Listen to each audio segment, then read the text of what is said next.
Hello, friends, and welcome to the Blue Sky Lounge, your favorite spot in the podcasting world to let your imagination run wild and armchair imagineer all things Disney.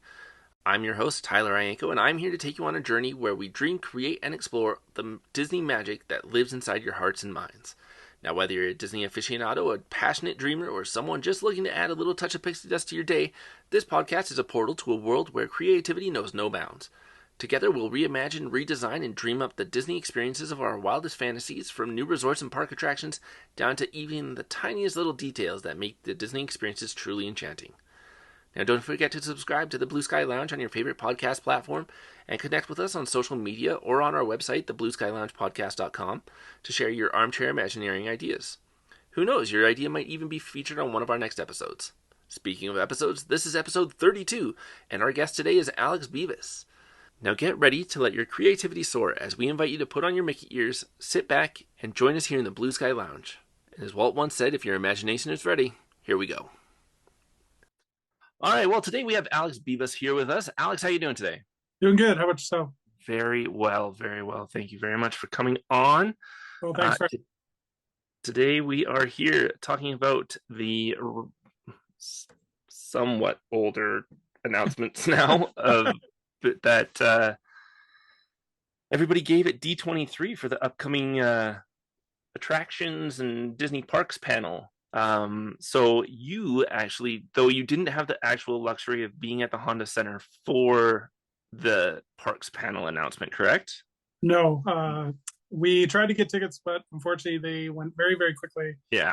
And the only tickets that were left were like the millionaire tickets at the front row. So yeah. But you did get to go to D23. So let's kind of touch on that first. Like, I've never had the experience of going to a D23 event. What's the atmosphere like when you're there? The atmosphere, actually, it's just full of energy. Like, you're surrounded by your people of Disney fans, and I went with my girlfriend this time, and she had never done a D23 before either. Mm-hmm. And all new for her, so it ended up being long days, but you didn't feel like it until you stopped moving. Yeah. It's like, but yeah, no, it was great. There was so much to do. Like, we didn't even really do panels even on the first day. We literally just walked around the convention floor. Yeah. There was so much to just see and do, and there was lots of giveaways. So yeah, definitely recommend it to anybody, even if they are not into like going into panels and stuff like that. There's enough to do on the show floor. So yeah. Were you able to go all 3 days, like the Friday, Saturday, and Sunday, or did you? No, the way they do the tickets is very much like Taylor Swift. Okay. Where you're put into this randomized queue. Yeah. And I was only able to get Friday and Sunday. Okay. So even though you did Friday and Sunday, you said you didn't go to the panels on the Friday. Do you feel like there is enough to do there? Let's say if you did happen to get tickets for all 3 days or 2 days or however much, do you think that there is more than enough to do to like cover all the days, or do you feel that, like 2 days is enough for I guess for me there was enough to do for 3 days. Like, we didn't do a lot of panels. Like the first day we wanted to make sure we got all like the shopping and all the because not only was there the gift stores from Disney, but there was like merchandise set up from like Box Lunch, and the socks store had their own thing, and like and then for pin people they had like a pin, it was called like the Great Pin Pursuit, where you went to these different the different setups. Like, they had one for Disney Plus, they had one for Abbott Elementary, they had one for the Disney Channel. So like you had to wait in line to get those things. Okay. And each of the pavilions had their own activities. Like Abbott Elementary, you could get your own caricature of yourself, or you could get, they did a giveaway where you could either have a hat or a bag, and it would be a saying from Abbott Elementary. As well as there was like the Imagineering pavilion where you got to go in and take a look at models and stuff like that. And then so yeah, even the archives, they had all the Disney cars in there as well. Yeah, I saw that. Yeah, so that was really cool. Like, they even actually built a live action Simpsons, like, I don't know if you remember the episode, but when Homer designs his own car. Really? Yeah, so they actually built a Homer car. That's awesome. Very cool. But yeah, like, and we discovered on the Sunday too, that Disney or D23 actually was very smart about it, because they would, for people that weren't going into the Honda Center, there were panels that you could go that were basically a quarter full. Okay. Like we went on the Friday, we went to the Princess concert, and that was in the arena, which holds I think like 7,500 people, and there was like a less than 100 in there. Whoa. Yeah, That's awesome. like we didn't have to, like they did do a reservation system for the panels, and we were able to get into the Sherman Brothers kind of tribute. Mm-hmm. We got into the Legends. They did a simulcast screening in the convention center. Yeah. So but had we known about the Toyota or the Honda Center, we probably could have gone into more panels. So like if we had done the third day, Mm-hmm. our third day probably would have been more panel based. Yeah. Yeah. That's very cool. Very cool. And remind me, how many times have you done D23? I've done every one. You've done every one. Okay, wow. Good. Nice. What do you think is the highlight of every D23 event? It's going to sound cheesy, but just the atmosphere, like just the whole atmosphere of Disney. It's kind of their showcase and like their Comic-Con. So they're able to showcase all the new stuff as well as the past stuff. And then you get some really like exclusive shopping opportunities as well. Like we got, show you my Lion King water bottle. Ooh, fun. And then for me, I didn't have a huge budget, but like there was a replica model of the Star Tours vehicle that people could purchase, and it actually worked. Like, so it was like $300, but like, so there's really cool collectibles too. So I would say just there's something for everybody there, no matter what you're into. If you're into the parks, there's a lot of stuff there. If you're into the movies, there's a lot of stuff there too. So yeah. All right. Very cool. All right. So today we are talking about, like I said, we're talking about the announcements that they made for parks. We're going to be focusing primarily on Walt Disney World, the 4 parks there. So let's start where most people start, Magic Kingdom. Magic Kingdom has announced some new lands and some expansions for there. First of which being the obvious one, the Villains Land. They announced 2 new major attractions. Have you seen the concept art for them? The Villains Land, there wasn't much to my understanding. It was basically concept. The Cars Road Rally looks really cool. Yeah. It created a lot of controversy because of where it's going. Yeah. But I think, like it's always been said, it's not a museum. Yeah. So, fortunately, like as much as I hate for Tom Sawyer's Island to go away, I understand where Disney's coming from. So I think it'll be a cool addition, as well as it'll be something to get people, like as much as people love Tom Sawyer's Island, it never was like the e-ticket attraction. Yeah. It'll add to the park, and it's another attraction for people. But I think it looks really cool. The concept art of you on kind of that old-fashioned road rally looks really cool. Yeah. Yeah, so there's going to be, the Cars Frontierland is the major announcement called it. They're getting 2 new attractions for Frontierland. The road rally that you were talking about, which is kind of more of an thrill ride.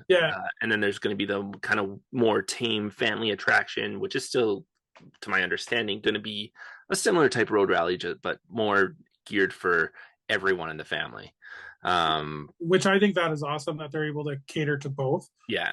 Because there's sometimes there's complaints about like, well, it's too kiddie or it's too thrill, like, but this way you're serving both kind of. Yeah. And apparently groundbreaking is going to happen like within the next year, 2025 sometime. So that's exciting.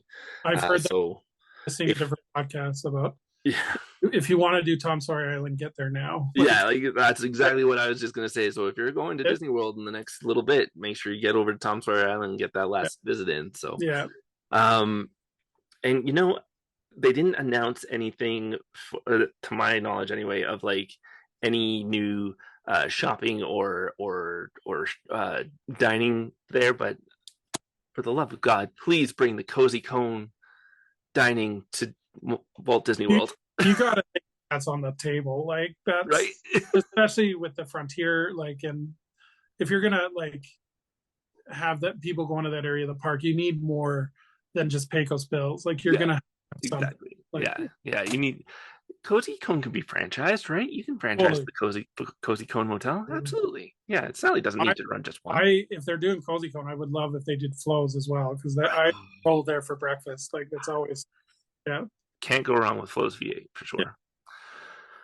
All right. Other things that are coming to Magic Kingdom: Disney's Starlight Parade, a brand new nighttime parade for Magic Kingdom, with characters from Peter Pan, Frozen, Encanto, and more, coming summer next year, in 2025. That's very exciting. To my knowledge, Magic Kingdom hasn't had a night parade in quite a few years since the Main Street Electrical Parade left. Yeah. So that's very exciting. Any thoughts on that? On any characters you'd like to see, or things like that? I think they got a good mix with that. Like they have the older stuff with like Peter Pan, and then they have the newer stuff with Encanto and Yeah, Frozen. And I'm sure we're going to talk about it later with Encanto, but like they're Disney is clearly thinking that's a franchise for the future. And yeah, like same with Frozen, like that's been there since Frozen got released. yeah, So I think it's a great. So you're having the Peter Pans, but you're also having the newer stuff too. yeah. So I think it's satisfying everybody. Mhm. Again, I think it's a parade has been long overdue. Yeah, Like the electrical parade, like even though they updated it, it's the thing that's been open since like 72, right? Like yeah, it's yeah. yeah, So I think it's nighttime parade. And then the upcoming like the ongoing technology advances, I'm sure it's going to be great. So yeah. And then this was announced, I believe, at last D23 or Destination D. I can't remember. But they announced that they're going to be doing a lounge based on Pirates of the Caribbean, kind of across the street in the Tortuga Tavern, I think it is. yeah. So that's very exciting. There was new concept art released for that. Well, and that's been Um, creative for a while now because yeah, like yeah. And again, it just gives more people to have more dining options because like with Magic Kingdom, unfortunately, like with Be Our Guest and Cinderella, and I guess there's Tony's, but there's not anywhere other than that. So I'm sure they want to keep people yeah. in the park as opposed to going to hotels or resorts and stuff like Hmm. that. Now, my question is, granted, Be Our Guest was the first place in on Disney property, at least in Magic Kingdom type parks, Yeah. to allow alcohol Mm-hmm. into like a Magic Kingdom. What's your personal opinion on alcohol in like a Magic Kingdom type park, like a Magic Kingdom or a Disneyland or a Tokyo Disneyland or something like that? My take on it is like as long as it's within control, Yeah, then it's fine. Like I understand people like the purity of Walt, but like the thing is, like even if you look at today, even in today, like in Calgary or Vancouver, like there's so much like it's not just beer and wine, right? Like there's cocktails, there's um mixologists like doing those kind of creations. So I think it's great yeah. in terms of like it gives you that adults something else to have other than pop and water. Hmm. Again, like from our experience working there, it's obviously going to be in moderation. Like Disney's not going to let it get out of control. Yeah, So absolutely. I think again, as long as it's in control, it's fine. Yeah, And it'll be interesting, like to see what they come up with in terms of the Disney culinary team about what creations will come up for like a Pirates of the Caribbean lounge. Like, yeah. yeah, And like that's the thing I'm really looking forward to, is especially like you were saying, like the mixologists and stuff, and like what kind of drinks can you make? Like obviously, I'm sure rum is going to be a staple on oh, the I'm sure. menu for the drinks, but I'm intrigued as a parent of two kids. Mm-hmm. What kind of drinks and stuff are they going to make? Like what kind of like grog or something are they Yeah, going to make that kids can have, like that totally. are non-alcoholic? So I'm intrigued by that too, because I personally don't drink a lot. So Mm-hmm. I like non-alcoholic drinks too. So it'll be good to see. Very cool. All right, let's hop on over to the next park, which is Epcot. Uh, so Test Track 3.0 in the last however 99 it opened, so Yeah, three iterations in like and every year 25 feels years. the same anyway. Like I don't know. Like this one, I felt like okay, 3.0. Like obviously you're going to increase the technology, obviously, but like without they're not going to demolish the track or anything like that. Yeah, So I don't like for this one. I'll wait and see how it goes. Am I going to be there on rope drop for that one? Probably not. yeah, But again, it's cool that it's getting updated. Like, and so it doesn't feel like because when we were there, it was starting to feel a little bit like okay, this is 10-year-old technology. yeah, So I think again with the increasing technology, it'll be great. Mhm. But Epcot's also received a lot of love lately, so I get why Yeah, this is one of the most exciting announcement that they got. Like, yeah. because yeah, Um, so I was reading something that says Chevrolet and Disney are pulling ideas from the original World of Motion, which was the area or the attraction that it took over that it. Test Track took over, Yeah. to bring that spirit of optimism to Epcot. So it'll be interesting to see. Did you ever get to ride World of Motion? No, it was gone by the time I. Yeah, I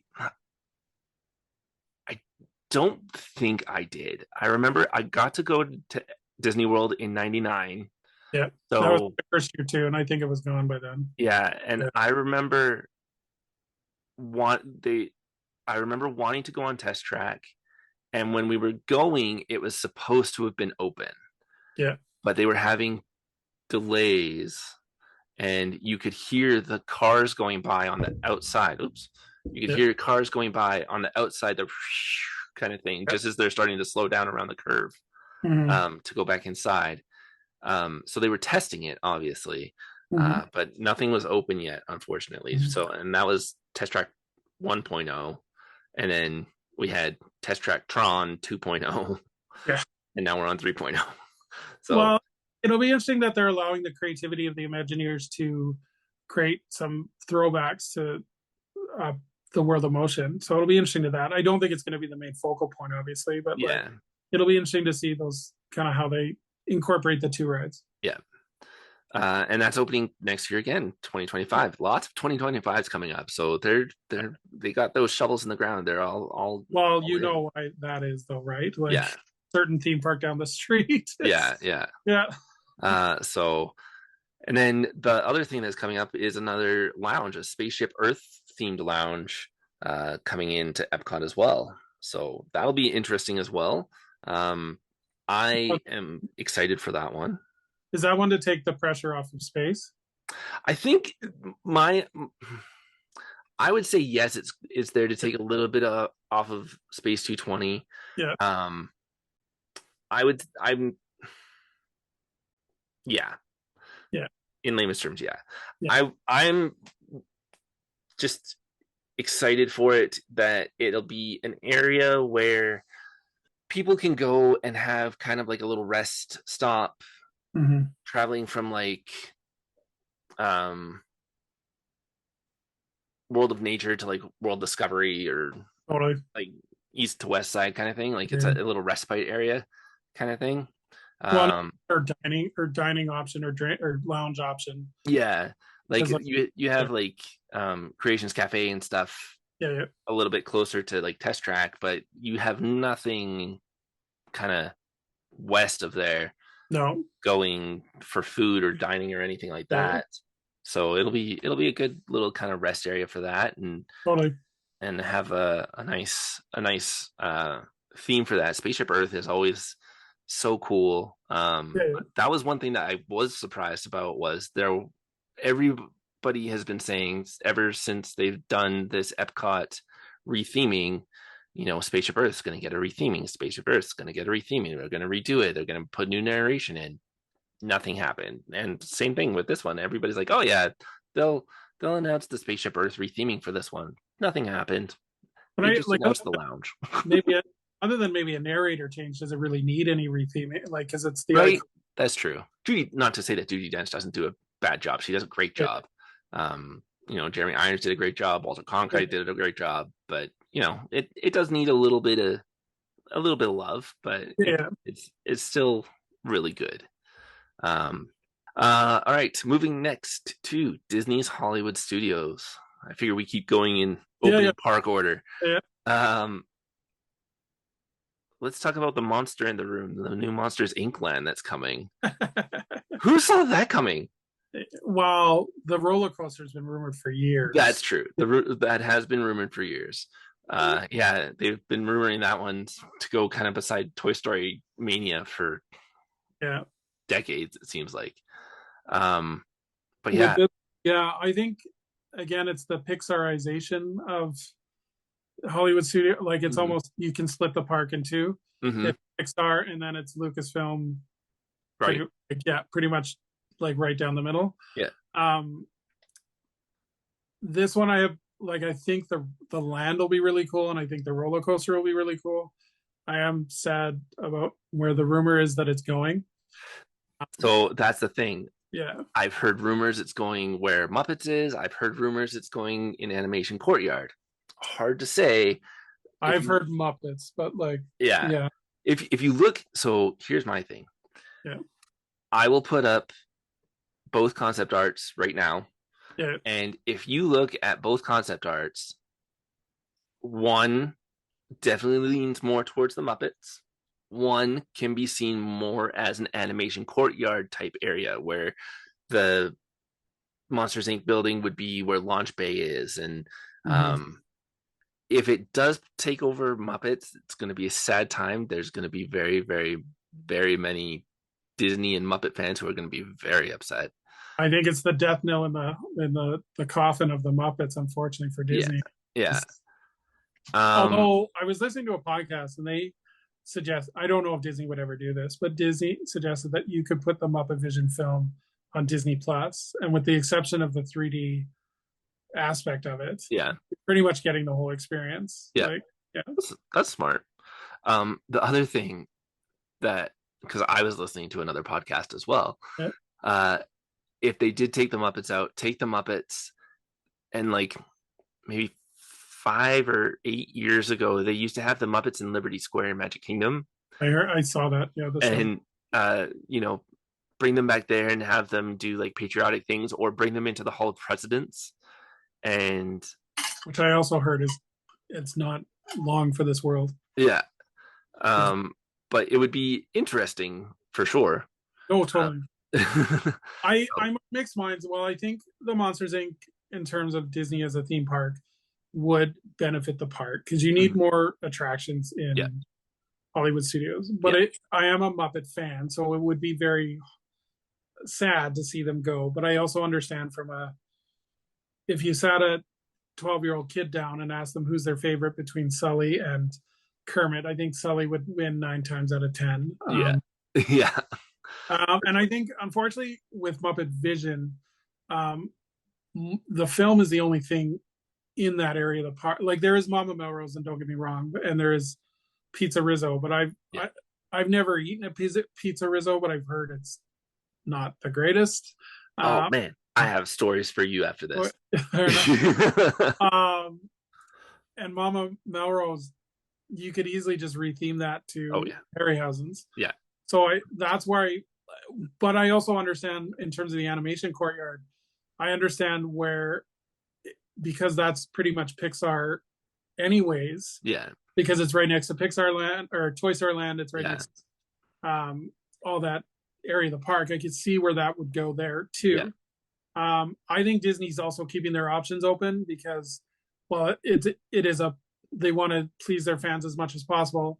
No matter where they put it, somebody's going to be annoyed. yeah, yeah, Um, so I think they're being smart about it in terms of like, okay, if we were to kill the Muppets, what kind of reaction is that going to bring? I yeah, don't yeah. like, but overall, in terms of the Monsters Inc., I think it's awesome. Like Right. in terms of like a land, and the roller coaster looks like from the concept art looks really cool.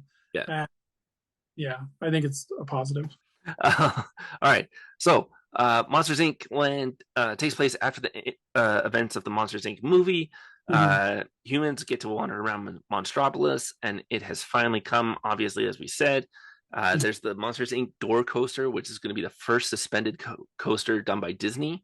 Mm-hmm. And there's actually going to be flying doors in and out of the roller coaster somehow. I don't know how they're going to do that, but that sounds really cool. Yeah, no, definitely.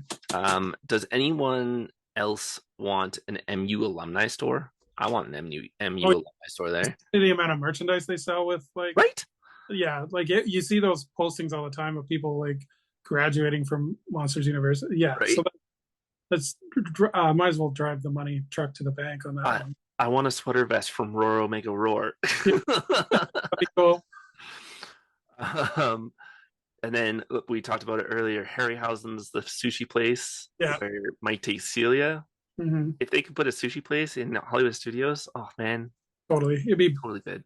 again, it would be another dining opportunity where because Hollywood Studios unfortunately is not known as well for their, like, other than the Brown Derby, really, Yeah. in terms of their adult dining. Like, it's there's a lot of character experiences or sci-fi, but there's not a lot of, Yeah. yeah. And again, groundbreaking 2025. So groundbreaking next year sometime. Yeah. Don't know where yet, but we'll find it. um, Yeah, it'd be funny if like George Sanderson was walking around with like the little sock attached to that'd his. be hilarious. Oh, with like his cone. Oh my Yeah, God, yeah. that'd be brilliant. Star Wars Galaxy's Edge is getting a new update, a new story featuring the Mandalorian and Grogu will be coming to Star Wars Millennium Falcon's Smuggler's Run, and it's also going to be in Disneyland. But I think again with the Mandalorian, like again, you got to go with the characters that are popular. So Right. yeah. Yeah, and that's going to start when the new Mandalorian and Grogu movie releases in 2026. So still got a little bit of time for that one. All right, last park, Disney's Animal Kingdom. Zootopia Better Together, which is replacing It's Tough to Be a Bug underneath the Tree of Life. Well, that knew that was coming. Like, yeah, that one's been announced for a while. Yeah. It's going to be a place where you can visit different biomes of Zootopia. Mhm. Opens 2025. It'd be interesting, again, kind of what we were talking about. Like, as much as I think It's Tough to Be a Bug is not long for this world, again, kind of what we were talking about with Muppet Vision. It'd be interesting if they put those films on Disney Plus, because like obviously because I don't think It's Tough to Be a Bug is in any of the international parks as far as I know. Maybe Tokyo, but yeah, no, I would hate, like, I think it's Zootopia is like it's time for a redo of It's Tough to Be a Bug. Yeah, but at the time it's sad for that to go away. Yeah. And then a final goodbye to Dino Land. Now, this was reported or announced, I believe, at the Destination D23 last year. Yeah. It's going to be replaced by the Tropical Americas. Yeah. There's going to be a new town called Pueblo Esperanza, meaning the Village of Hope. It's going to have three major attractions. There's going to be the new Encanto ride, which is what we talked about earlier, where it's going to be based on the time when Antonio gets his powers and his room is changing into the rainforest, and you go with him to explore his new room. Mm-hmm. There is going to be a new carousel kind of in the center of the town with wood-carved animals based on previous Disney movies. Mm-hmm. And then the new thing that everybody was humming and hawing over, and should it be there, should it not, is the new Indiana Jones ride, which is going to be coming in based on a brand new story. So it's not going to be literally the exact same one as California. They're not going to pick it up, bring it over, and drop it down. It's going to be based on where he goes exploring into a Mayan temple to study, I guess would be the easiest word, because he's an archaeologist. A new Mayan animal, ancient animal. It's the easiest way to put it, I guess. So it should be fun. I think it's a positive. Like, right? Dinosaur is, again, I like Dinosaur as a ride, but I think it's time for it to be updated. Yeah. And especially the Dinosaur animated movie is kind of shoehorned in there. Yeah. If you had taken that out and put any dinosaur in there, I don't think anybody would notice. Yeah. So I think I'm for the Indiana Jones, especially, to my understanding, both the rides in California and Florida, although they're different stories, it's the same track. Yes. So all they do is essentially change the sets and then get Harrison Ford to record some dialogue. And but I think it's a positive. I think, again, to have Indiana Jones in Disney World, with the exception of the Stunt Spectacular, I think it's a great way to update Indiana Jones as well. Yeah, so, for sure. And then Encanto, again, they're in the Encanto business. So, yeah. So as they said, what's, like, obviously, is Finding Nemo staying, or? So I was looking at the concept art, and basing it off of an angle that I was looking at on Google Maps, and it looks like Finding Nemo will still stay. It's kind of going up and behind Finding Nemo. So, because I haven't seen the updated version yet, so I would love to see that. Yeah, I'll see if I can get the Google Maps Yeah, angle right and try and yeah, put it on now yeah, next to the other one. But yeah, as far as I know, Finding Nemo is still staying. yeah. So And that's another one. If that were to go away, I would love for them to record one performance and put it on Disney Plus. yeah, that would But be good. yeah, Yeah. Um, yeah, and if they could have, I doubt they have one, but if they ever had a recording of the Tarzan show that was there, that Nemo replaced, that you would can be find really, that on YouTube. yeah, right. Yeah, But yeah, so and then groundbreaking for that starts apparently this year sometime. yeah. I think that's pretty much like, again, if you want to see dinosaur, go now. I guess Um, theoretically it already started because they already took out the um and Hester's things and like yeah, some like the little mini roller coaster yeah, yeah. the the sky school type thing that Yeah, goes. yeah, yeah, Yeah. yeah. Um Primeval World, that's what it's called. yeah, that's it. There you go. Yeah, so that should be good. It should be fun. Yeah. And I think the carousel is kind of going where the dig site is from I think the I've looks heard of the that as well. Yeah. yeah. So it should be good. And then they're taking out Restaurantosaurus. Sad. Oh darn. And replacing it with a new hacienda kind of Latin American infused restaurant. So Which again can only be positive, right? Like, so it's the complaint of it's just chicken and fries or burgers and fries or whatever. yeah, Like, this adds more international yeah, cuisine, and I actually like it because like the last time, like it depends if it's I assume it'll be quick service, but if it's a sit down, that'd be even better. And it just gives you an opportunity because Animal Kingdom needs more dining as well. yeah. Because really they only have two sit down restaurants, being Yak and Yeti and the other one that's really expensive. The Oh, one Tiffin's. Yeah, Tiffin's, yeah. And I well, and sorry, I guess they have the character. Rainforest. Yeah. Well, and sorry, they actually have one other. What's the character meal with Donald? Oh, Tusker House. Oscar House, yeah. But even if it would have like an adult, like Latin American menu, I think that'd be positive. Yeah, Yeah, for no, I'm sure. looking forward to it. There you There go. we go. Excellent. All right. All right, Um, everybody.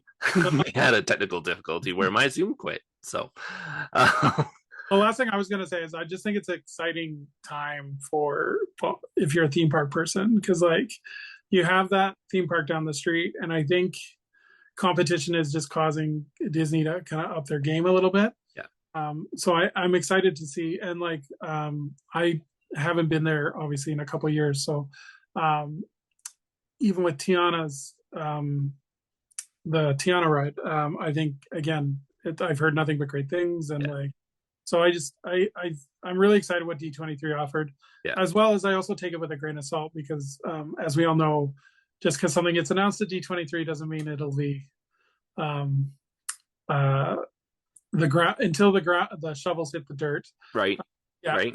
I don't. Josh Morrow said shovels are in dirt, wheels are in motion. Yeah, Yeah. I okay, sure. yeah.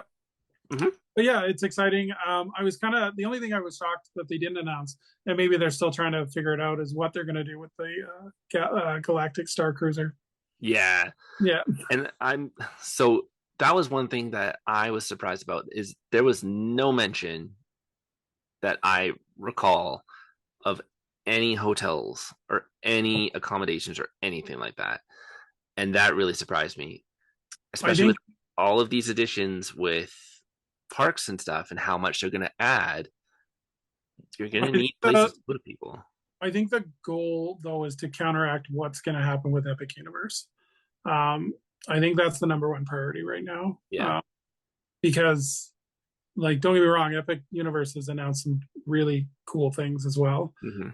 Like the Donkey Kong or the Super Nintendo World looks amazing. Mm-hmm. So I think Disney is counteracting what to like. Okay, we have really cool things too. Yeah.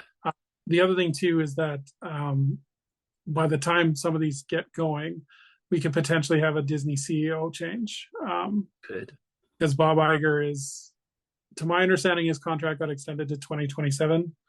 I think so. Yeah. 2026 or 2027. Yeah. So it's interesting because like all the stuff that Chapek announced, like we got some of it, but Yeah. not a lot of it. Yeah. Uh, and so it'll be interesting. Like it's what happens and what doesn't happen. I think the announcements that we talked about are all pretty much good to go. Yeah. Um, but it's like the villain's land was pretty much not really developed. Yeah. So to see what happens there. Yeah. Um, and again, even the fact that they're adding 2 new cruise ships 4 new cruise ships. or 4 new cruise ships, Yeah. means they're in the cruise business. Like they already were, but like Yeah. that they're adding more and more. Yeah. That'll be 13 by the time those 4 cruise ships are out that they'll have. Which hopefully will make them somewhat like they can do more affordable ones as well. Hopefully, yeah. I'm hoping that with, like you said, with the amount of cruise ships that will be out there and the amount of rooms and stuff, the want of people wanting to go on it will wane a little bit, and then that will then lower the prices. But it's Disney, who knows? For sure, yeah. So, yeah, it's all really exciting. We still have a Destination D23 coming up probably next year, so we'll see what happens with that one. Yeah, and a whole another D23 event in 2 years. So I have a feeling that'll be like probably themed to like the 55th anniversary or something. Like right. Because unfortunately the 50th didn't really. There was a pandemic that stopped that really from going forward, and yeah, that little COVID thing, yeah, I mean, just threw a damper on everybody's Disney trips. For sure. Stinking COVID. All right, man. Well, I really appreciate you coming on. Thank you so much. Where can we find you on the socials? Just Alex.Beavis on Instagram, and then my YouTube channel is Disney Movie Investigations. So cool. And remind us again, what does Disney Movie Investigations do? So what I'm doing is I'm covering Disney movies on Disney Plus, and just doing kind of like a little history as well as a little kind of some trivia facts about the making of each of the movies. Because we're in Canada, I'm covering what Hulu would do as well. Okay. Because everything for Disney Plus in Canada is all lumped together. Yeah. So it's not just Disney movies. I do love Fox movies as well. So very cool. Very cool. Yeah, it's really cool. I follow along with it. So give Alex a little shout out on YouTube for Disney Movies Investigations. And yeah, give him a follow on the socials. So Alex, thanks for coming on. Really appreciate it, and would love to have you back sometime. For sure. Thanks so much. And we'll all right, buddy. Thanks a lot. Now, thank you for joining us here on the Blue Sky Lounge today. If you enjoyed this episode and want to stay connected with us, there are a few ways you can do that. First and foremost, don't forget to subscribe to the Blue Sky Lounge on your preferred podcasting platform. By subscribing, you'll ensure that you never miss a moment of our enchanted Disney discussions. And if you're loving what you're hearing, we'd be thrilled if you could share the episode on social media and make sure to leave us a review. Who knows, we might even read your review on our upcoming episodes. Now, you can also stay connected to us beyond the show by following us on the social medias. You can find us on Facebook, Instagram, TikTok, and X or Twitter by searching the Blue Sky Lounge. They are the perfect place to share your own Imagineering ideas, connect with fellow Disney enthusiasts, and get behind-the-scenes peek at what might be happening in the Blue Sky Lounge coming up. And for those of you who want to experience an extra dose of magic, make sure to check out our YouTube channel. There you'll find the visuals that accompany our audio journey of our podcast, adding an extra layer of enchantment to your Disney experience. But wait, what's on the horizon for the Blue Sky Lounge? Well, in our next upcoming episode, we'll be diving back into the series of World Showcase, where we'll be going around the World Showcase Lagoon, looking at different the different pavilions and armchair Imagineering what we think would be really cool additions to those pavilions. As to which pavilion it's going to be, you're going to have to wait and find out. You won't want to miss it. Now, as we wrap up today's episode, we'd like to note that the Blue Sky Lounge is not affiliated with the Disney Company in any way. This is a fan-run show featuring fan ideas and artwork that is in no way any true representation of what may or may not happen in the Disney Company in the future. Now, remember, dreams and imagination know no bounds, and we can't wait to explore the wonderful world of Disney armchair Imagineering with our amazing Blue Sky Lounge family. Now, until next time, remember to think, believe, dream, and dare yourself to use your imagination. Who knows what kind of Imagineering you can do from your armchair. Thanks.